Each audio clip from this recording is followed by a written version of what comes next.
And where were we? I think it was ANOVA, analysis of variance. There is one treatment, multiple levels, okay, or multiple populations. So you want to compare them, their means with each other. One choice is if you want to go with the t-test approach. Since t-test, you can get it with pairs. You can compare the um, you know one with two, one with three, and then obviously their means are mu1, mu2, and mu3. So you can compare them like mu1 with mu2, mu1 with mu3, and mu2 with mu3. So total we have three comparisons, and I told you it's like t into t minus 1 by 2 treatment, whatever the treatment levels are. There are three levels, so it is 3 into 3 minus 1, that's 2 divided by 2, so 6 by 2. Total three comparisons are possible. For 4, if you have 4 treatment groups, in that case it is 4 into 4 minus 1 by 2, right? So and so on. So this way you go. All right, so here in analysis of variance, we calculate two variances here. One of them is variance within, and one of them is variance between. This we already covered in the last couple of weeks. I'm just going to have a quick review, and then we move on to what is the topic of today's discussion. So analysis of variance may, the null hypothesis is that mu1 equal to mu2 equal to mu3, all means are equal, and alternative is at least one of the means, at least one mean, right, or one of the means is different. Okay. So in case of this null hypothesis to be stay valid or true, these all means they need to be equal. Okay, if at least one of them differs, the null hypothesis is rejected. Then alternative hypothesis is selected or it is true. So if the null hypothesis is correct, then S square B, the variance between these treatments or between these groups is greater than the variance within each group. So you have the variability within each groups, that is the various replicates within each groups. If they are more variable, obviously that will affect our this ANOVA testing. Uh, which test we are performing in ANOVA? We are comparing variances. So whenever you are comparing variances, variance 1 versus variance 2, what test comes to your mind? Remember, we did this variance based test where you had two variances. T-test, sir. Now you're comparing variances, you're not comparing means.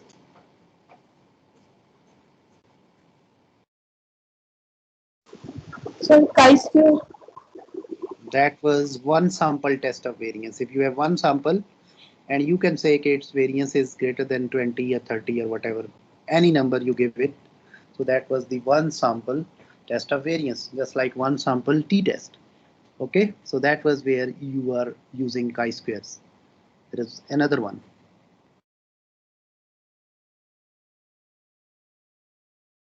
What is left now in the list?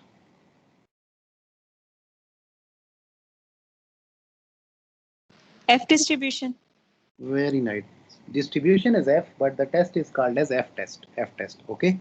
So two variances when they are compared, or more than two variances when they are compared. There was another variant in which you had this F max test. So if you have three or more variances, you take the highest one, the maximum variance divided by the minimum in the list. In that case, it becomes F max test. So any case, wherever you have two variances and you are comparing them, right? So this is the F test. F test. The distribution that operates on the back is actually an F distribution. Okay. So treatment is any circumstances created to test the hypothesis. Sometimes you do it, sometimes the treatments are already given. Okay, your gender has been already decided. So that's a treatment which is already given by Almighty Allah, okay, by God. So that is by birthing. So in the human subjects, most of the time the treatments are already there. Okay. For example, you take these boys and girls and you let them pass through some other treatment, like you give them some coaching, some good guidance or good take them to good institutes. Obviously, you will expect better results, expect them to become better human beings. That's the expectation, by the way. Okay. So treatment is circumstances created to test the hypothesis. Experimental units, the smallest units to which the treatment is applied. Replication is the units, experimental units receiving the same treatment, right? So yeah, so all boys, and you take their weights, so all boys 10, 20, 30, and over here the treatment whose effect we are testing is their gender, right? So that's already there. So all boys, they are all within the same treatment, within the same group, so they are replicates with respect to each other. Okay, replicas. And you take the other gender, the female, so all girls is, they belong to, like all girls in a group, they are replicates with respect to each other. Okay, so that depends upon if they are given the same treatment, then they are the replicates. So here another, we already covered that. So we have those 5 blue dots, 5 sky blue, I would say, and then 5 red ones. So these are, suppose these are 15 different individuals, data points. They may be animals, they may be plants, right? Plants belonging to, say, for example, 3 varieties.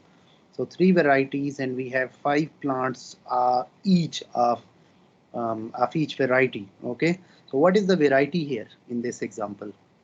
Total 15 plants, 3 varieties, and we have 5 plants for each variety. What is 5 here? What is 3 here? 3 So treatment, 3 treatments and 5 5 replication. Basically, replications. the treatment is variety. Treatment is variety, and within that we have 3 levels. I'm insisting again and again levels and treatment levels because there is another design which is next to it that's called as factorial design. So you'll have more than one factor in that. So we will be then, we need to revise our concept of treatment. Okay, so here the treatment is the variety, and within variety there are 3 types of varieties. That's basically the 3 levels or 3 groups. Okay, and what is 5 here? This 5 plants that belong to this variety 1, 5 belong to variety 2, 5 belongs to variety 3. All right, so what is 5 here? Number 5 here.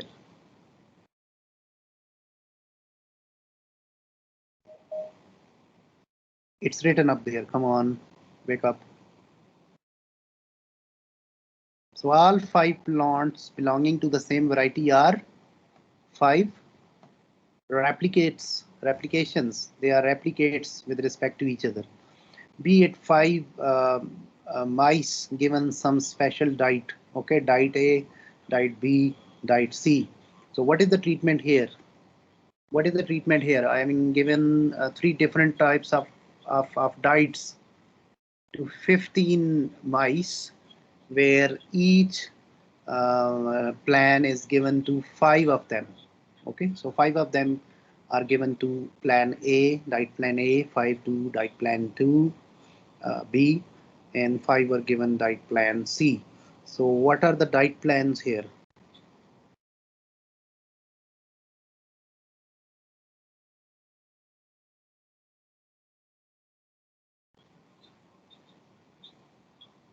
Come on, what took you so long? 5 plants are for each variety. 5 replicates, 5 mice for each variety. Yes, they are replicates. And what are the diet plans? Treatments, Treatments. Very good, very good. treatments. Okay, okay. So 3 treatment levels, I would say. Treatment levels. Treatment is diet plan, and that has 3 levels within that. But for the moment, we can call them as treatments. But we need to revise this concept again when we will cover this concept of factorial design. So over there, students are much confused. I mean, and base stats books, they confuse us a lot. There is the same thing, and people are calling it with different names, and you wonder, oh, that's the same as I studied as this. He's calling it that. Right, so I to keep track of your treatments 1, 2, 3, J to keep track of your replicates 1 through 5, and any data point can be at intersection of I and J, the way we did it in Excel, rows and columns, and each data point is within a cell. So right here, each data point is at the intersection of rows and columns, We can put the treatments on the rows or treatments on the columns. We can put the treatments on the columns and rows on the replicates on the rows, right? And so on. Okay. So we can flip around, but anyways, this ij is to keep track of the which treatment and which replicates within each treatment. So yij can be any observation. So for example, this observation is 2 and 4. It is in within the second treatment and its fourth replicate. This is the uh, within the second treatment. This gentleman is its third replicate, and so on. You can take their treatment means as y bar I dot. Dot means you can calculate over all values or all numbers. Use all j's here, j1, 2, 3, 4, 5, whatever.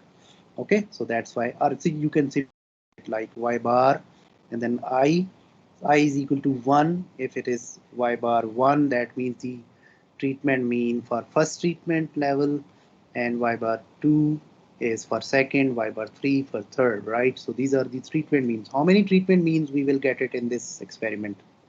There are 3 treatment levels. So how many treatment means you will get it? 3. 3 treatments.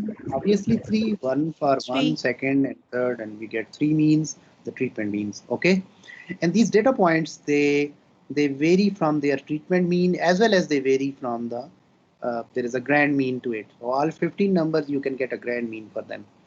Y bar dot dot, or just y bar represents the grand mean. So grand mean is you take all these numbers, sum them up, divided by total numbers. How many total numbers you have? 15, right? So all numbers are. There is another way that you can get this treatment mean 1 plus treatment mean 2 plus treatment mean 3, right? And add them up and divide it by how many means you used here? 3 of them. So divided 3. by number of means. So sum of y bar 1 plus 2 plus 3 divided by 3, right? So you can get it. Here in analysis of variance, you have various treatment levels and they are having their own effect. So they are getting their own means. So this is, for example, the first one, first level. Obviously, they are coming from some population. So this is one population, this is another, this is another, this is another, right? So we believe under the null that all these mu's, mu1, mu2, mu3, mu4, they are equal, right?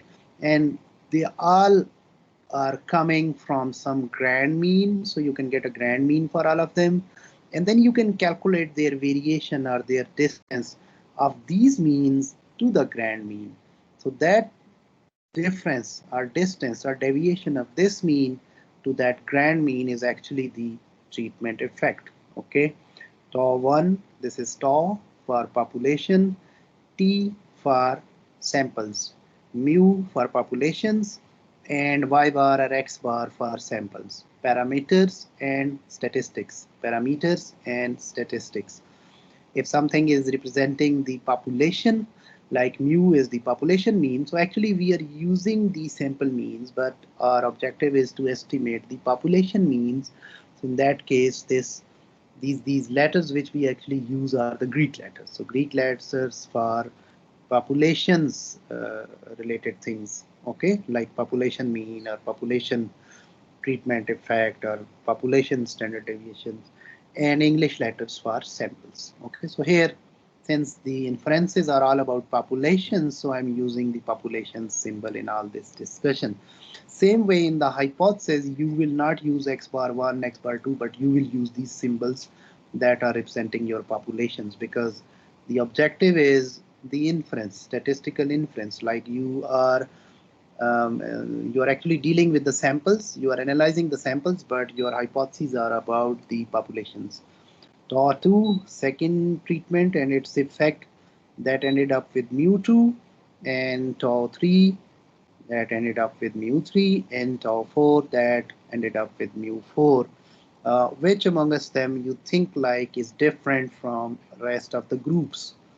As this diagram indicates, and this is the grand mean, right? This whole, you can put a big, this bell curve on this, so that is the grand mean, and these are the individual means for all these treatment levels. So which amongst them, mu1, mu2, mu3, or mu4 is that seem like different for us from rest of the things, from rest of the groups? Seems like mu4 has more variability within it. And this variability we want to associate with the treatment with which it's getting. Suppose you have four groups of people, like four people, four provinces, and you get the people and you get their weights, and your hypothesis is like this group is probably obese or overweight, right? You pick all the Punjabis and you pick them all from Gujranwala or Lahore, right? Probably these are the KPK people, these are the Sindh people, these are the Balochistan people, and so on, right? Then you believe like their means are not much different, but seems like this mean is different from rest of them. But here, initially in analysis of variance, you have to compare all these means with one another. Your hypothesis is all these means are equal versus they are not equal. At least one of them is different, right? It seems like here, and this deviation from the grand mean is actually where is your treatment effect. So that is the variation of the treatment mean from the grand mean, the treatment mean from the grand mean. Okay.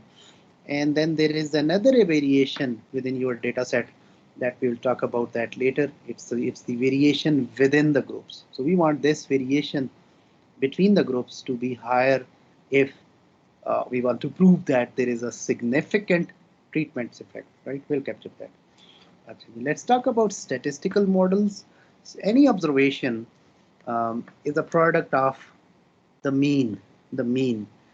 Okay, so we assume that the students in ComStats, they weigh like 60 kg, and I go to a student and I ask him or her about his or her weight, and he or she says me 50, right?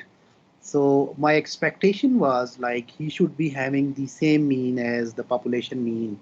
Okay. And there was some deviation from this population mean. All right. So this yi is any observation has an expectation which we were expecting from that is the population mean, plus there is some deviation within that. So this is the simple linear model. So any observation, any data point has two components. If we write it in a shape of a model, this thing is called as a statistical model. It's also called as a linear model, right? So any observation, any data point is a product of mean, and then obviously there is some error associated with that. We want this error to be reduced in case everybody weighs, between 60 to say, or say 58 to 62. So that seems like a good population, okay? But sometimes you go to the people and they're somebody's 80, somebody's 70, somebody's 45, somebody's 53. There is much variation associated with them, right? And much deviation associated with them. So again, this thing is the simple linear model, right? Linear model. There is a linear relationship, okay?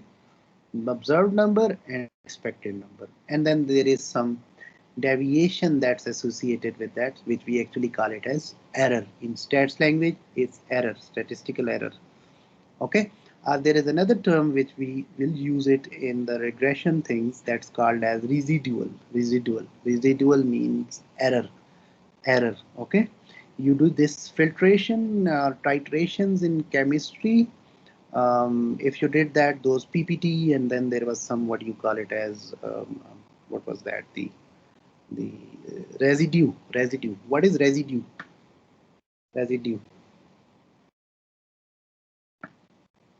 Remaining, sir. Yeah, the thing that remains. You are burning woods. Do you like residues? Residue? No, sir. Yeah, so the good fuels, they have very, very little residue. Okay, what about wood? Is it a good fuel versus your natural gas? Okay, so Not good similar fuel, sir. concept. So we don't want those residuals. We want those residuals to be reduced. Okay, or errors to be reduced. We call them residuals as well. Suppose the mean was 50, and then you have 3 data points or 3 students, and you went there and you get their mean. So first gentleman was like 55, second was 50, third was 45, and the population mean which was told to us was 50. So this 55 wala disappointed us with a factor of +5. So in the model, you can write it as it is 50.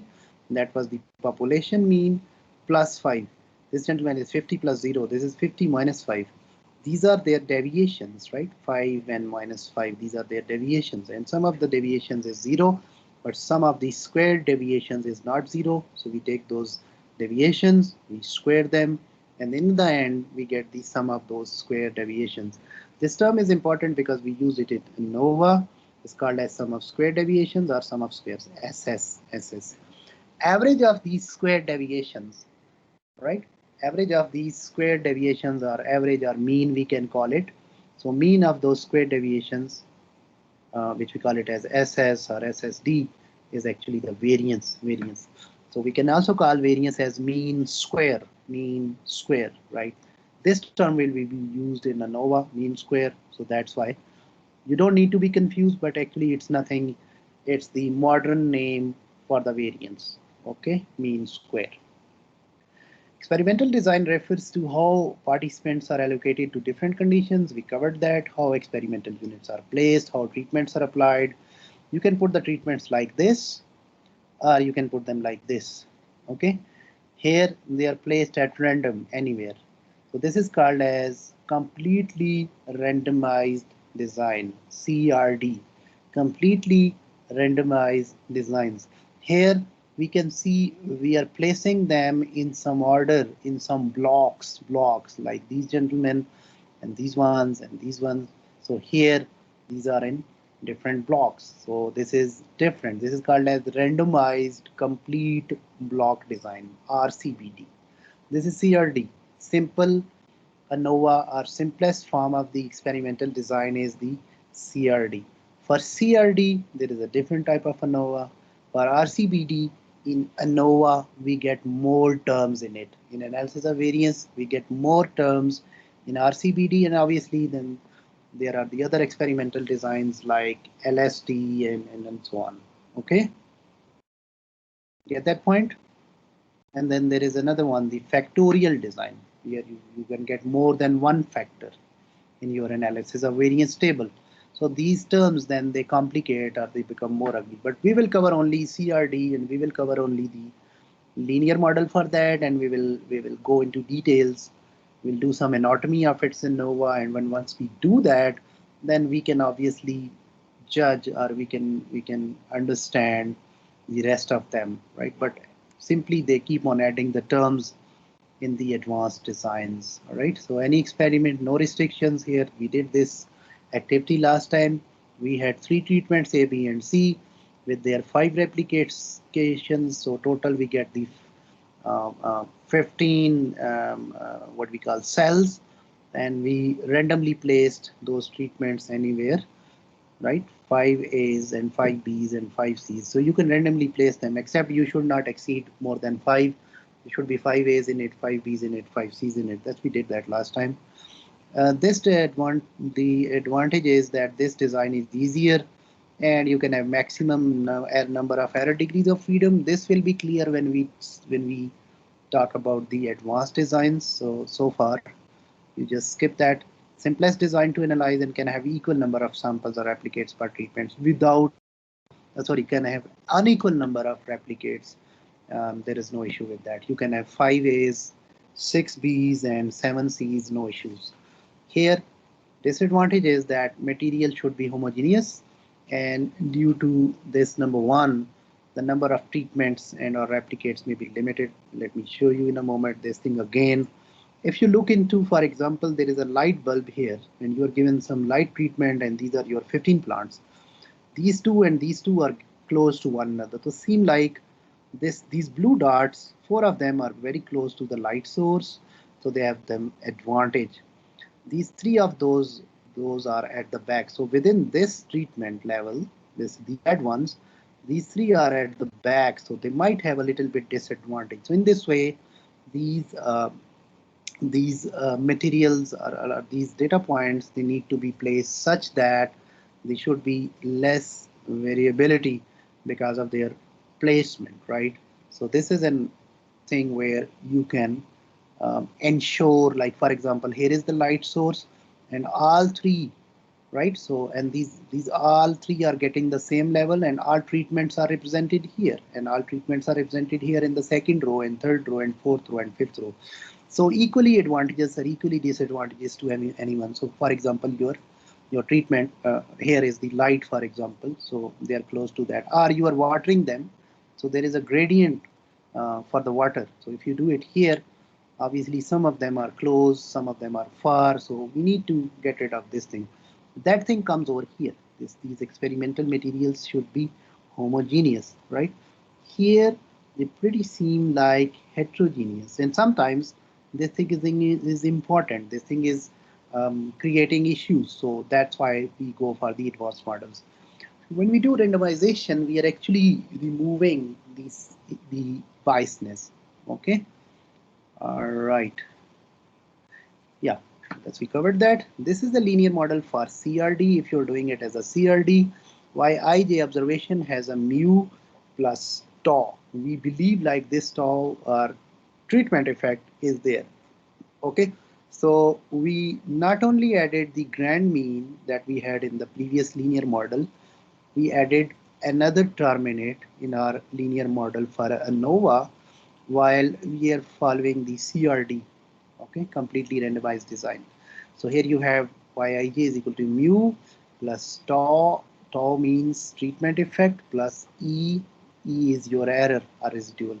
So grand mean and its effect is there, plus there is a treatment effect and there is an error associated with that. All right. So you get two variances here.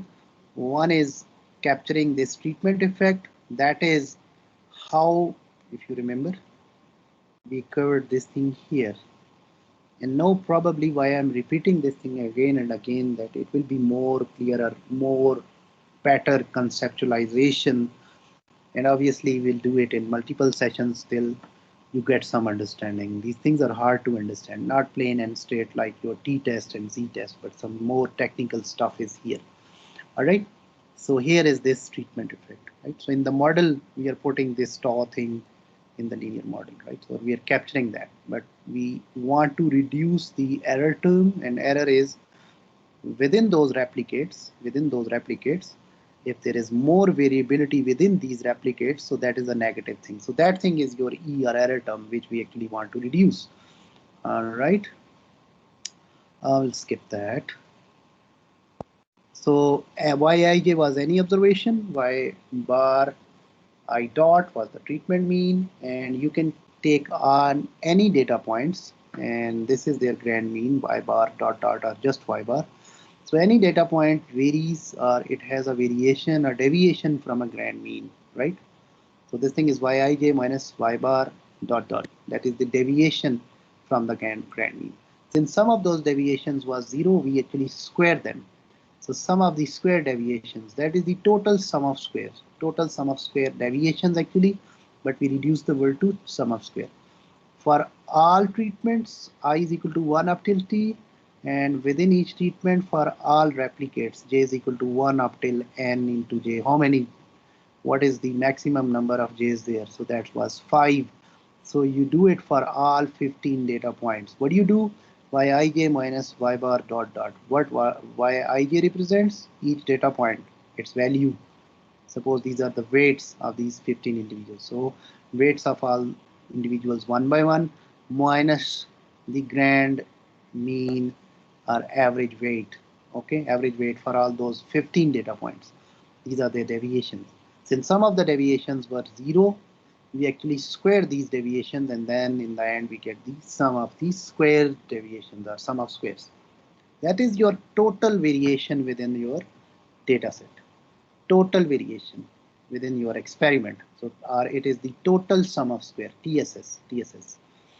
Then within this total sum of square, there is one thing that's called as the within thing or within each treatment, that is the error term. How each observation, Yij, varies from its treatment mean. We want this factor to be less. Now, this gentleman is 80, this is 70, this is 50, this is say 65, this is say 35. It's not good. These gentlemen, they are like 50, 55, 60, right? Again, 45, 40. Seems like there is less variation within those replicates. That we want this thing to be reduced. We actually hate that because it affects our F test. If within the treatment variation is more, it's hard to capture the treatment effect. Okay, so Yij minus Y bar I dot, that is your treatment mean. So this is, you take this first number y1, this is basically the 1 and 1 first replicate within the first treatment, and you subtract the treatment mean y bar 1 from this, right? And you do that for this, you do that for this, you do that for this, you do it for all these numbers. We did that in Excel as well. And then you do that, and this thing is your, in the end we have Yij minus Y bar I dot. You actually square them because some of these deviations was 0, so that's why we square them, and we did that in Excel in the last session. The sum of square within, end of the day, this total thing which we actually do that for all those things, we do it for I is equal to 1, we do it for I is equal to 2, we do it for I is equal to 3, and in the end we sum them up. So that is the sum of square within treatment, SSW. This is also called as sum of square error, right? Error term. So that is one thing, and there is one last thing, that how this treatment mean actually varies from the grand mean. So we do that for Y bar 1 minus Y bar dot dot. We do it for Y bar 2 minus Y bar dot dot, and we do it for Y3 minus Y bar 3 minus Y bar. Again, we square them, and finally we add them up. Why we square them? Because sum of the deviations is always 0. So we take the squared deviations. This thing is actually the sum of square between or among the treatments. We do it for all 15 numbers, right? So this Y bar 1 minus Y bar, this grand mean for this term, for this term, for this term, for this term, for this term. We do it for all these 5 data points, right? And then for this gentleman and this gentleman and all these 5, it is Y bar 2 minus Y bar. And then we square it. We do it for all 5, and we do it for all 5 here. Since number of replicates over here is 5, so we, rather than doing that, we do it once for this, once for this, one for this, and in the end we multiply this by total replicates within each treatment. That's the number 5 in it. So that will give us the sum of square between or among the treatments of sum of square treatment, SST, right? SST divided by SSE. This is the F test which we need to perform in analysis of variance. So total sum of square is the product of SS between plus SSE. Which one is the good term here, SSB or SSE?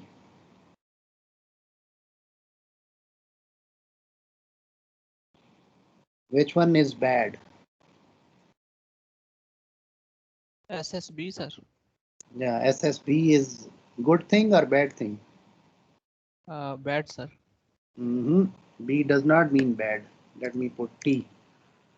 Sum of square for treatment, that is the treatment effect, and then sum of square for error. Now you tell me. Now you tell me. Error.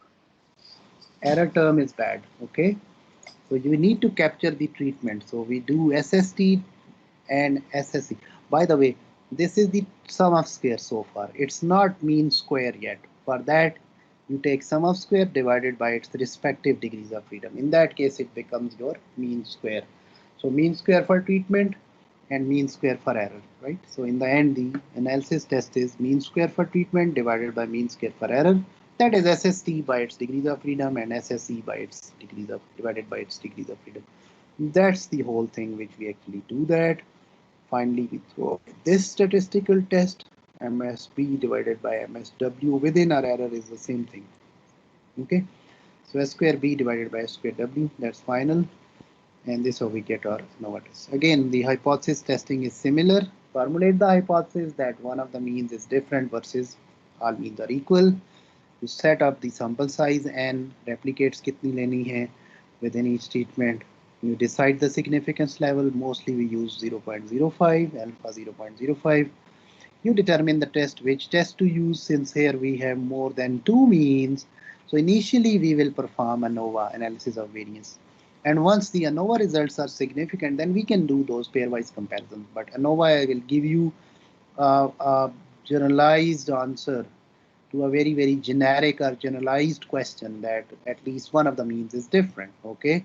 Then you wonder which mean is different from which. Is it that mu1 is not equal to mu2, or is it because mu1 not equal to mu3, or it's between mu2 and mu3? They are not agreeing with one another, and any means in between.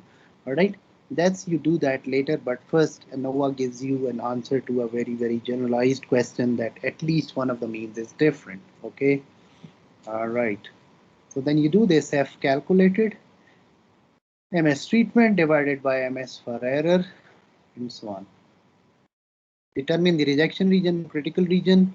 You calculate the F critical from the table, or you can calculate from the Excel or some other treatment. And finally, you do this F calculated with comparing this mean square for treatment divided by mean square for error. And finally, you reject or fail to reject the null hypothesis. All right, and then you conclude your results. Example which we covered was the rain in Spain. So there are 3 different methods, A, B, and C, of rain making.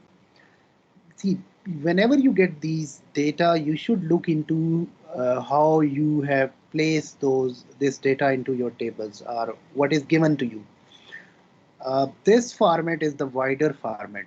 So you have the replicates 1, 2, 3, and 6 on the rows, and in 3 columns you have 3 treatment levels, 3 treatment levels, or groups, or what we call it as the categories.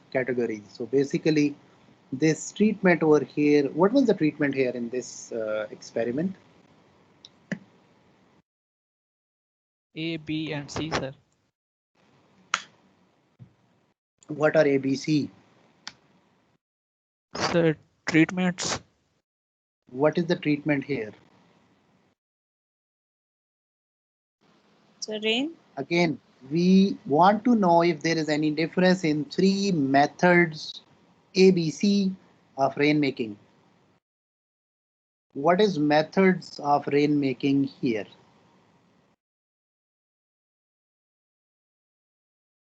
What is there any difference in 3 methods of rainmaking? So this method of rainmaking, right, that has A, B, and C, 3 types. So this method of rainmaking, our method is your treatment, okay, and this method has Treatment. 3 levels within it, A, B, and C. So treatment and levels, A, B, and C. What is the numbers inside? What are these numbers inside? We have got the mLs, milliliters of rain produced per day for 6 days of experiment. So you continued this experiment for 6 days for A, 6 days for B, 6 days for C. What are 6 days here? Replicate, sir. Very nice. Applications. Days are your replicates. Okay, and mLs of rain. What is that? mLs of rain. That was the response which you actually recorded. Treatment here is method. Response here is mLs of rain, amount of rain. And you did it for 6 days. So those 6 were your replicates. So it looks like when you see it in Excel. I think I did this thing for you guys. ANOVA 1, ANOVA 2, and not this one, but I think there was another one where I actually what was that? ANOVA and Excel. Actually, those sheets, they were combined in this. So treatment, I placed it like this: A, and then response. Maybe I can put another variable here. That is the days or reps. So that is 1, 2, 3, and I can go up to here, and these are the 6 days, and I can replicate this thing, copy and paste and copy and paste. All right. So treatment A, B, and C. It has 3 levels within it, and days are replicates, or sometimes we even skip that. We don't have this thing, or we can have this thing in this thing. But this response, the whole thing, every response. So A, day 1, 12. A, day 2, 12. A, day 3, 13. You can compare the days versus responses as well, but here we believe all 6 days are your replicates, so they were given this treatment, and these 6 days we were given this B, and these 6 days we gave the treatment level C. So treatment over here is, you can call treatment, or you can also call it as method of rain forming. Okay, so that's what you can. Let me make them some color arrangement. So this format is, the data is in which format? Wider format, wide format. So today we're gonna play this with the Jamovi as well, this wider format, and we will talk about some of the other analysis things. We did this in ANOVA last time. We had those treatment means, and this whole thing is simulated for you. You can have it. And over here we can calculate it, the how this individual data point varies from the grand mean, so that we calculated, and these all the things were your total sum of squares. So that was 32.50. I'm sorry. Within that, how each treatment varies from its own mean, we check that, and we see this thing comes about this. So this goes like B5, this cell, the blue one matches here, minus B $11. That's this one. Why I put this dollar sign? Because when I scroll down this function to here, I don't want the row of this thing to change. So if we don't put the dollar sign, obviously this row will also be changed. So that's there in the formula. And then in the end, we square that, and then we put it here, right? So that was your sum of square within each treatment. How each replicate within each treatment varies from its own treatment mean. This is the bad thing which we actually have it. So we found that within sum of square was, and we did that for all those data points, and finally we sum them up. So it is 1.50 for A, 4.83 for B, and 8.83 for C. Which method you think like have more variation or more variability within variability? Which among us these three methods? These three seem like these all replicates within this B. They seem like consistent. This one is slightly higher, right? More variable, and this one has highest sum of square deviation. So that is further or very highly variable, right? So actually we see, and then we can see the individual numbers. 12, 12, 13, 13, 12, 13, they're like consistent. 10, 11, 10, 12, 12, 10, bit higher. 8, 10, 11, 12, 10, 10, again the further higher. And obviously those deviations we are calculating from their individual mean, the treatment mean. So that's why you see more variability here, less and less. But the total variability because of this within term, within each treatment, that is the variability within each replicates. Okay. So that was 15.7. So among this 32.50, almost half of it comes from here. The error term, it goes to the error. And what about the rest? So that is R into treatment mean minus grand mean. We calculated that thing as this one. So for that, what you do is 6. We do it for all data points. So in order to, or we can directly calculate for all of them. So that's why I multiplied with 6. But I should have calculated like this for all 6. But it's the same term for all of those numbers. And what is that? The variation of each treatment mean from the grand mean for all these 6 replicates. Okay. So rather than doing it for all 6, I simply multiplied by 6 to all of them. So we did it for this gentleman. So that's 10.67, 0.67, and 6.0. Seems like here this treatment has a stronger stronger effect, but in the end we have to put it together, all of them. So this treatment sum of square or TSS is 17.33. So this is the good thing, we want that. This is the bad thing which we don't want it, but still we need to do the statistical test. So that is, now before we go do this, we need to get their mean squares. We put this 17.33 here between our, it's also called as model or treatment sum of square. Sum of square means sum of square deviation, and this was the within term. And then we take this sum of square SS divided by its degrees of freedom, that will give us the S square between, S square between, or mean square between, or mean square treatment. And this is the error, sum of square for error divided by its respective degrees of freedom. So that was 15, so we get it 1.01. In the end, the F test, so that is simply this term, mean square between or mean square model or treatment we call it, divided by mean square error, right? So that is the F which is calculated. So we can get the F critical from the table with these degrees of freedom 2 and 15, or what I did was, in another thing was, I can do it with the Excel real quick. How can I do that? Simply I can go to, let me start the fun again for you guys, and then I'll move on to Jamovi as well. So you go here, no, I don't want this whole thing, but I want these numbers to be here. So data analysis, and I want to do this single factor here. How many factors are here? Factor mean treatments. So how many treatments are here in this experiment? Rain method, only one treatment, okay? But this treatment has 3 levels, A, B, and C. So single factor, only one factor here, that is the method. And this factor has 3 levels, A, B, and C. So single factor ANOVA, right? So we go here, right. This is the place where students are mostly confused, right? Treatment and treatment levels are factor, and but obviously you should remember it like this, because the next design is where you will have 2 factors or 2 treatments. In that case, it becomes a factorial design. Labels in first row.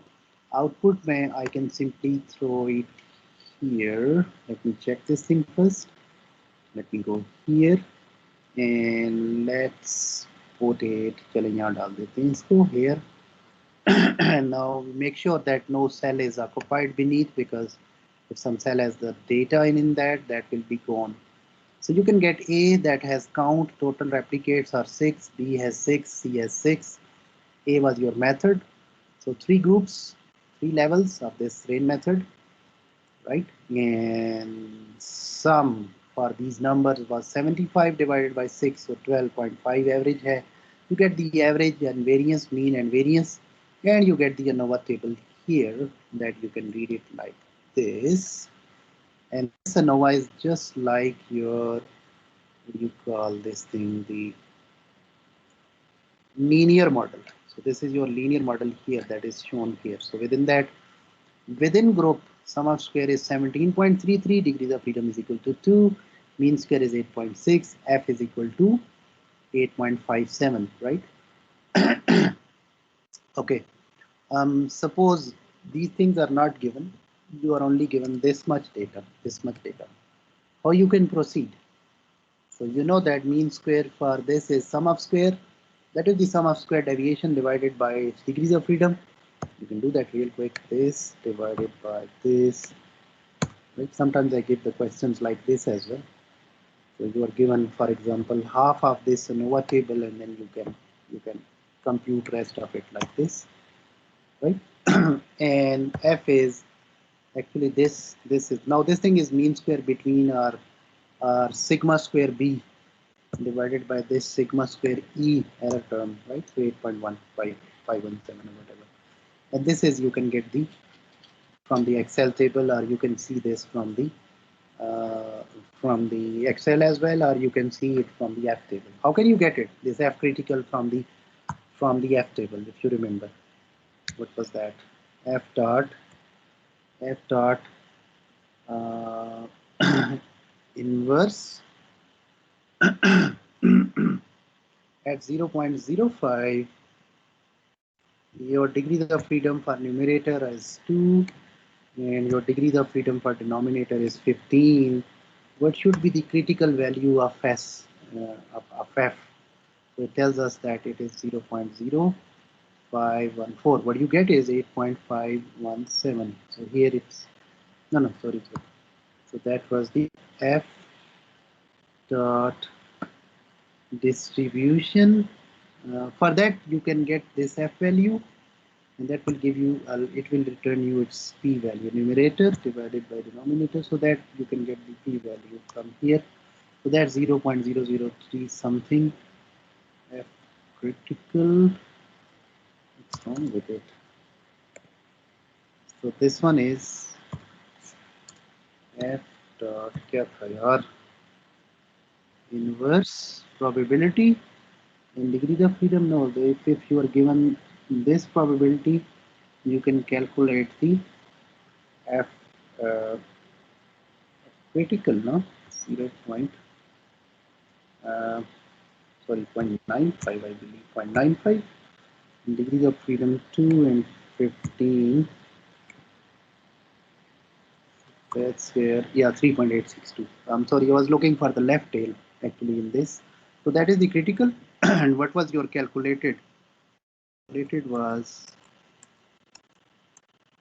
8.517. So 8.57 is way greater than 3.68. So you will reject the null hypothesis. Yes, result is significant.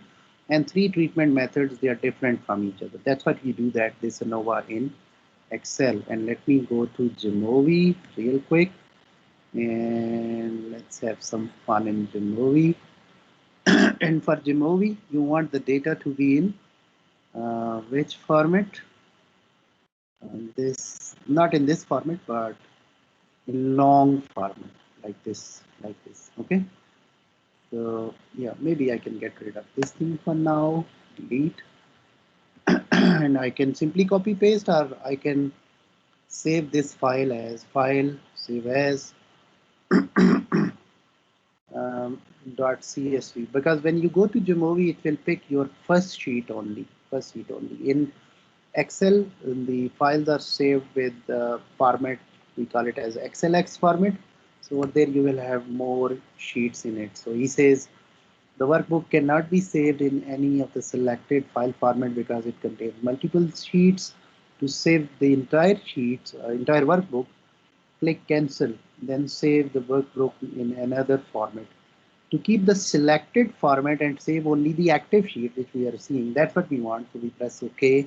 And it gives us some warning that possible data loss. Some features might be lost if you save this workbook in comma delimited.csv format. To preserve these features, save it in Excel. That's fine, right? So maybe we can look into, actually, I don't know where it goes. So file, save as bio 333808. So over there it was saved.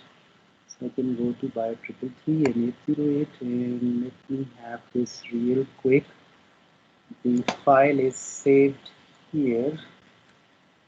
Let me show it to you because I have double screen, so sometimes things show up on other screens. So yeah, so I'm sorry, what's the name of the file we actually saved? That was the same as file name. So ANOVA in Excel, and so ANOVA in Excel.xlx, and then we should have another one here with .csv extension. ANOVA in, yes, this one, ANOVA in Excel.csv. I can just open it double quick and real quick, and it will be here in a moment.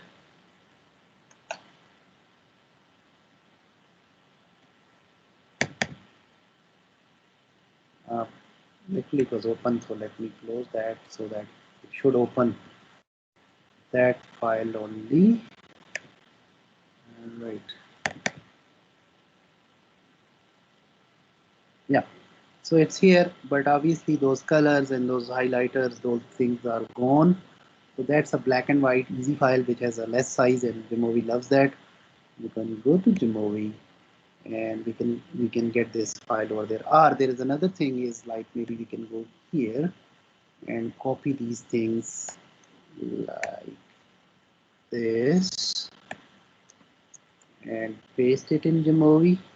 I'll show you both methods, or you can write these things and then now you need to set up those variables, because first variable is a, now its name is method, and second variable is, and I'll show you what is the advantage of using CSV.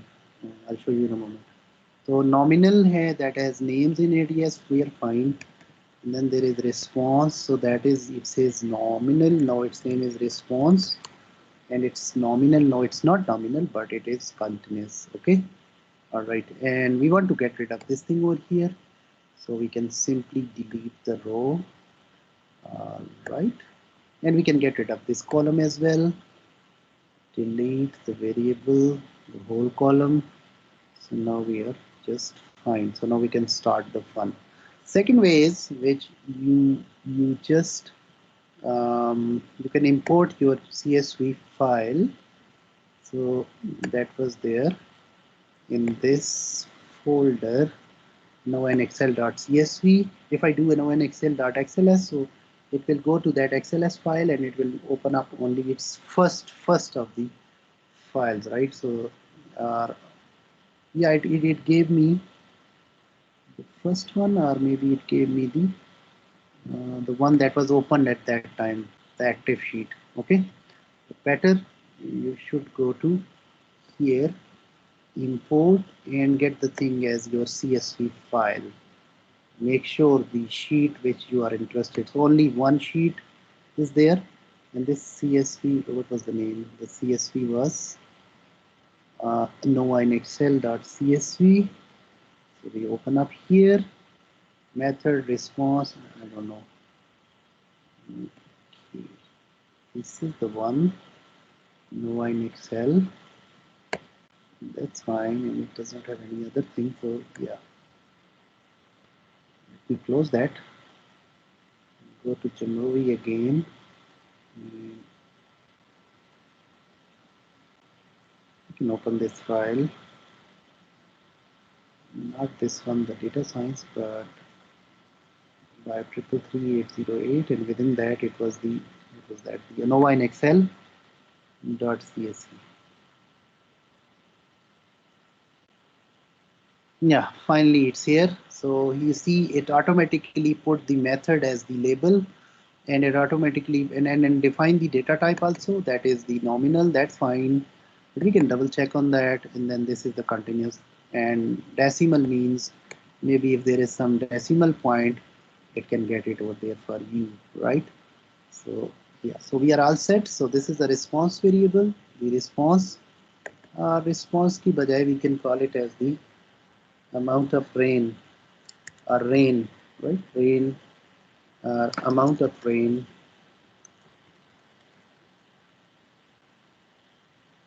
Probably I should put this thing in the headers. Let me check if the movie is okay with that, but sometimes spaces are not okay in the headers. So yeah, I think it's fine. It's fine. So amount of rain. So which one is dependent variable here? And which one is the independent variable here? The treatment variable here.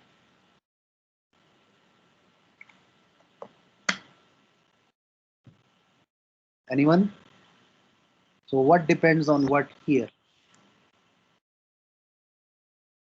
So Does method depends on amount of rain, or amount of rain depends on methods? amount of rain depends upon method. Very nice. So amount of rain is the dependent variable or response variable. If we call this as dependent, that is independent.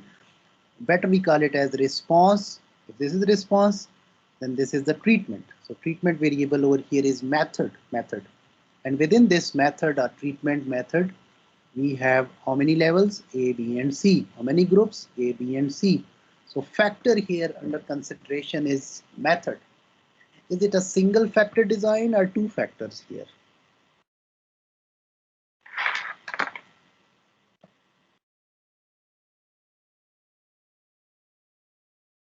How many treatments are here?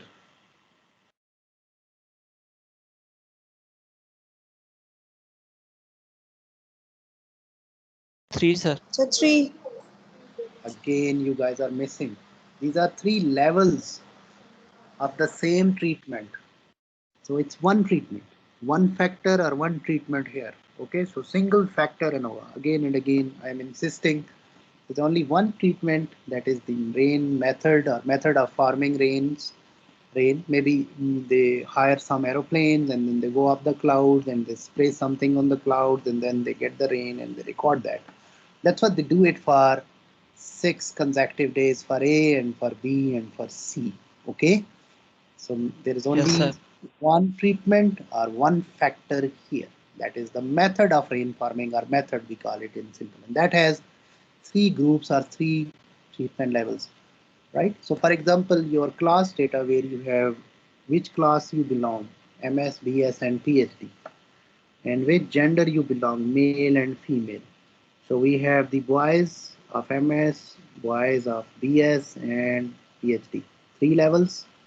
So total you have 6 treatment combinations. You are putting gender as well as you are putting another factor, that is which class they belong, what is their educational level. So there you have 2 factors. So in that case, the design becomes factorial.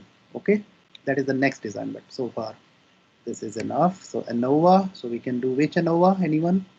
There is the ANOVA, there is one-way ANOVA, there is repeated measure and COVA, whatever.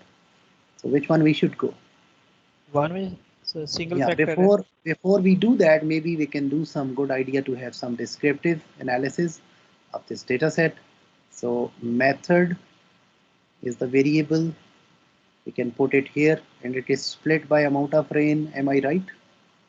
Am I right? Method is split by rain, amount of rain.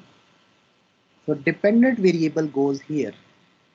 So rain, amount of rain goes here, split by method are broken into various methods or various classes or groups. So this split by may, the dependent variable goes here and independent variable. The response goes here or treatment goes here.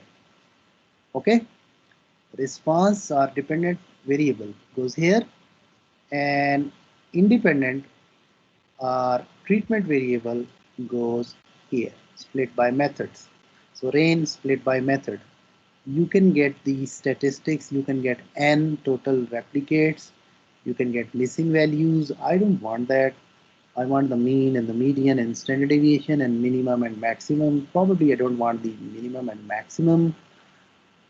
All right, I can check for their skewness. Are these 3 distributions skewed or they are not skewed? What are your thoughts? Skewness 0, 0 for A normal distribution, because numbers are very good close to each other. The second distribution 0.456, little bit positively skewed, and the third distribution C is a little bit negatively. Okay, kurtosis, the distributions are flat or they are sharp. So kurtosis is minus 3.33, seems like flat, is another flat.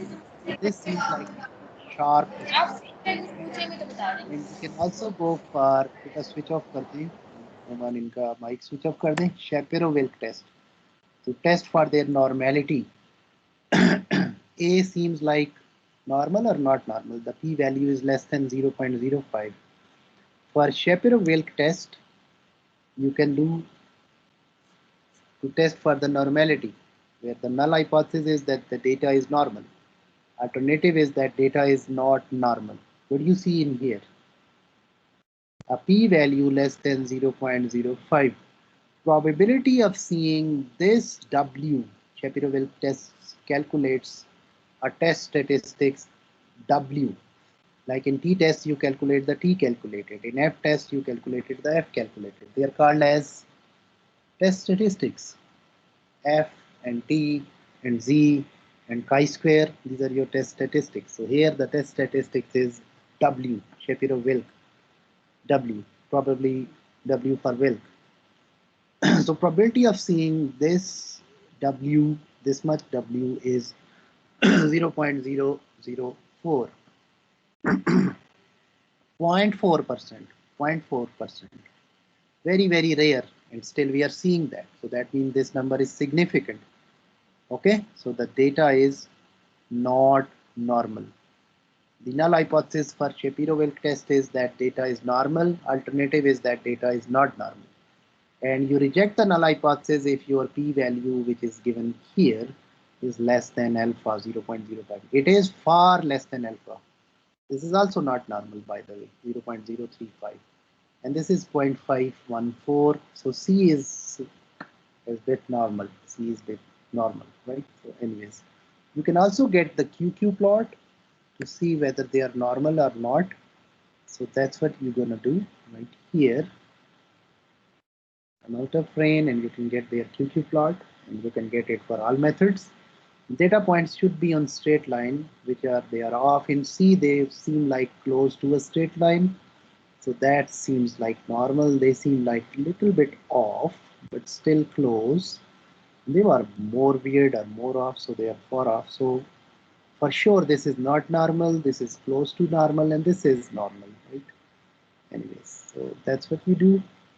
And now we can go back. And by the way, we are violating the assumptions of normality. And there is another thing, and obviously these all tests are given in ANOVA as well. So we can straight away go to ANOVAs and we can see what happens. So rain depends on method, all right? And do not assume equal variance or assume equal variance. We can, before we do that, we can check for homogeneity, we can check for normality, we can go for the QQ plots. These things are here as well. So let me show you these things real quick, what these results they are telling us. Shapiro-Wilk. Over here, they take the all data points and just put them over here for this whole variable, okay? They're not splitting that. So overall, the normality test is passed overall. It's not for within each treatment. These are all numbers taken together, all 18 numbers. 6 3s are 18. And null hypothesis is failed to reject because the p-value is way higher than 0.05. It's not less than 0.05. And the Levene test, that test for homogeneity of variances, that's also failed to reject the null hypothesis. The null hypothesis over here is that these variances are equal versus these variances are not equal. So both are fine in this ANOVA thing. And this also tells us all those 18 data points. Actually, we plot their residuals, we plot their errors. How far these errors are away from the straight line, that means those errors are stronger. So here you have the theoretical data points. Theoretically, they should be like this. And here are your actual data points. They should be consistent. In order to have a perfect normal distribution, they should be on the straight line. That means this thing and this thing, they correspond well with each other. So here data points quite lie, all 18 of them, on this thing. So overall for this, that's why they suggest that you should do it for the whole data set altogether. So we believe both are fine. Normality is fine. Equal variance assumption is also met. So probably we can proceed with the ANOVA, one-way ANOVA. So over here, we put the amount of rain and we put the method in grouping variable. And this is the ANOVA results. So that is the one way. It says Welsh assume, do not assume equal variance, no, assume equal variance. You want Fisher's ANOVA. So that is where P is 0.0003. That's what we get it in Excel as well. And F calculated is 8.57. And P, you need to report in your papers or in your thesis the F and P. You don't need to reconstruct this ANOVA table like we did in Excel. That's fine. And now there is another thing which we want to learn from here. What is that? It's called as post hoc comparison. No, your ANOVA test is significant. What does that mean? What was your null hypothesis here?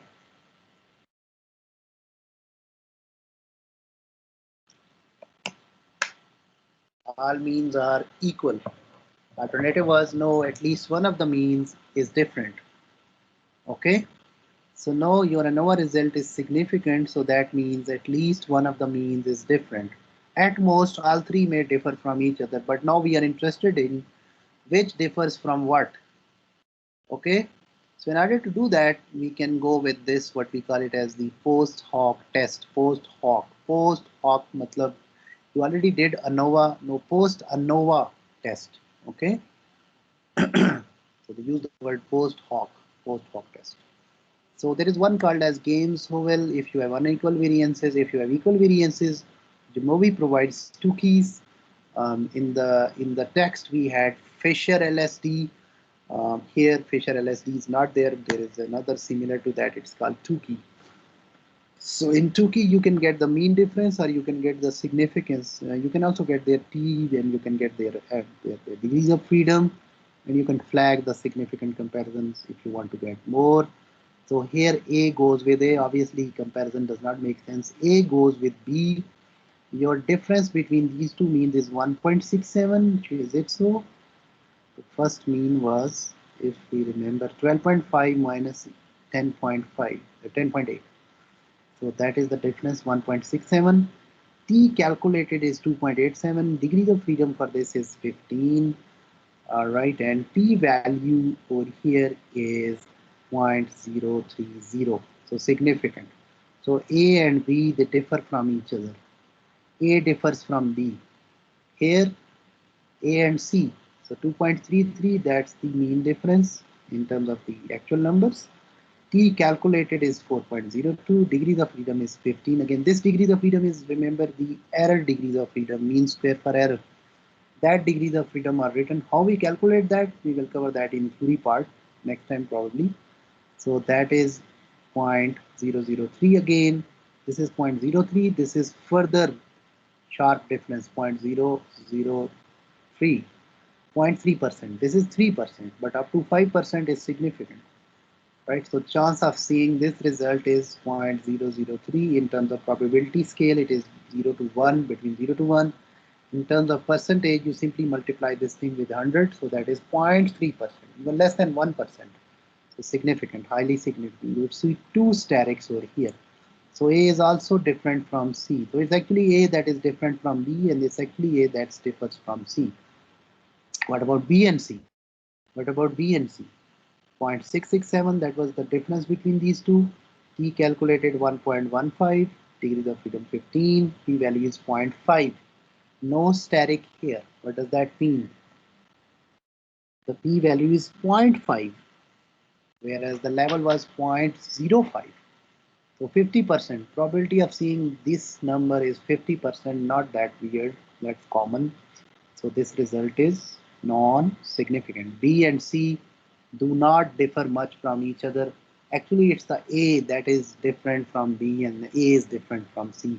So A is different from rest of the group. B and C, they are agreed with each other. There's one person in this triangle that's not a good fit. Two of them are good friends. They are agreed with one another, but there is one person that is not fit over there. Maybe Noman, you can download and we can then add their attendance. Expect the homework, guys. Any questions, feel free to ask. I will take a pause here.